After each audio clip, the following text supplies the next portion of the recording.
ની પણ દરેક લોકો ઉજવી રહ્યા છે।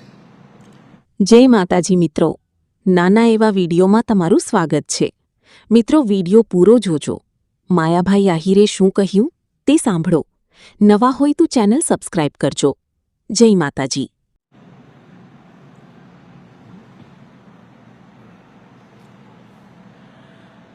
નમસ્કાર મિત્રો, જય દ્વારકાધીશ, જય મા મોગલ। આજનો પવિત્ર પર્વ એટલે અષાઢી બીજ। અષાઢી બીજ ભગવાન દ્વારકાધીશ એટલે કૃષ્ણ પરમાત્મા, બલરામ ભગવાન તેમજ બેન શ્રી સુભદ્રાબેન, એમને જે રથયાત્રા અને ભગવાન જગન્નાથથી આ સદીઓથી યાત્રા આપણે આ પર્વ અષાઢી બીજનું આ ઉજળું પર્વ ચાલ્યું આવે છે। પ્રથમ તો ભગવાન જગન્નાથના ચરણોમાં કોટી કોટી પ્રણામને આજે જોઈએ છે તો હજારો લાખો શ્રદ્ધાળુઓ એ રથયાત્રાની અંદર જોડાણા છે। જ્યાં જુઓ ને જય જય જગન્નાથ, જય જય જગન્નાથના નારા લાગી રહ્યા છે। જગન્નાથપુરીથી લઈ આપણા અમદાવાદની ભૂમિમાં, આપણી ભાવનગરની ભૂમિમાં, અમારે મહુવાની ભૂમિમાં અનેક જગ્યાએ આજે રથયાત્રા રૂઢી રીતે ચાલી રહી છે। તો દરેકને આ અષાઢી બીજની મારી ખૂબ ખૂબ શુભકામના। એમાંય કચ્છનું તો આજે નવું વર્ષ કહેવાય।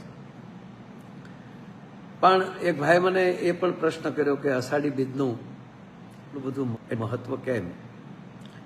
મિત્રો, ખાસ કરીને જોઈએ તો આ અષાઢી બીજ 12 બીજના ધણી રામદેવજી મહારાજ એમ જે 12 બીજને માને છે એ 12 બીજોમાં આ અષાઢી બીજનું એક અનોખું મહત્વ છે। અને એમાંય આ જ બીજ, જે આ અષાઢી બીજ છે, એ પણ એનું મહાત્મા મને એટલે બધે એટલું ગમે છે કે 12 બીજમાં આ એક બીજ એવી છે કે ધીરે ધીરે ધીરે કરતાં જ્યારે 16 કળાએ ખીલશે અને જ્યારે એ પૂર્ણિમા બનશે, અષાઢી પૂનમ, એ આપણી ગુરુ પૂનમ ગણાય છે। તો ગુરુ પૂનમનું બીજ એટલે અષાઢી બીજ એ પણ આજે કહી શકાય।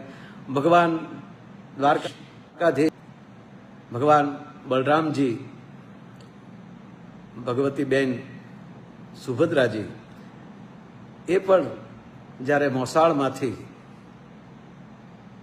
પધારી રહ્યા હોય અને ભગવાન, આપણે જેને જગન્નાથ ભગવાન કહીએ છીએ, દ્વારકાધીશ કહીએ છીએ, એ પ્રથમ તો જગન્નાથપુરીમાં આનું બહુ સદીઓથી મહત્વ રહ્યું છે। અને એ રથયાત્રા આજે આપણે જોઈએ છીએ કે ધીરે ધીરે ધીરે ધીરે, મિત્રો મને આનંદ એ વાતનો છે કે કેવડું અત્યારે માનવ મેરામણ એમાં જોડાય છે। હજારો માણસના શ્રદ્ધાના કામ થાય છે।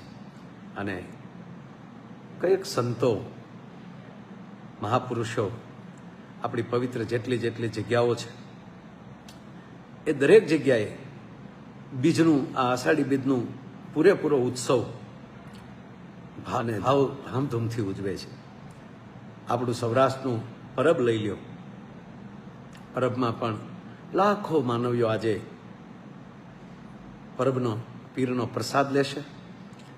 આખી રાત ભજનિયા ચાલશે, તોરણિયા લઈ લ્યો, મોણિયા લઈ લ્યો, મોણિયા આજ નાગબાઈ માનો ઉજળો ઉત્સવ, ઉજળો પર્વ, એ પણ અષાઢી બીજનું પર્વ।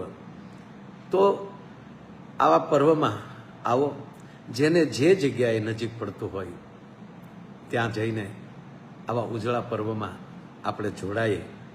અને કેટલા બધા આના ઉપર દુહા લખાણા છે, બીજ ઉપર ભજનો લખાણા છે, ગીતો લખાણા છે। તો પૂરી દુનિયાને અષાઢી બીજની મારી ખૂબ ખૂબ શુભકામના, અષાઢી બીજના મારા પ્રણામ। કચ્છની ને કચ્છ ધરતીને નવા વર્ષના રામ રામ। કારણ કે કચ્છડાને તો અષાઢી બીજ એ નવું વરસ પર્વ તરીકે પણ ઉજવે છે. તો દરેકને મારા જય જય સિયારામ, અષાઢી બીજની ખૂબ શુભકામના.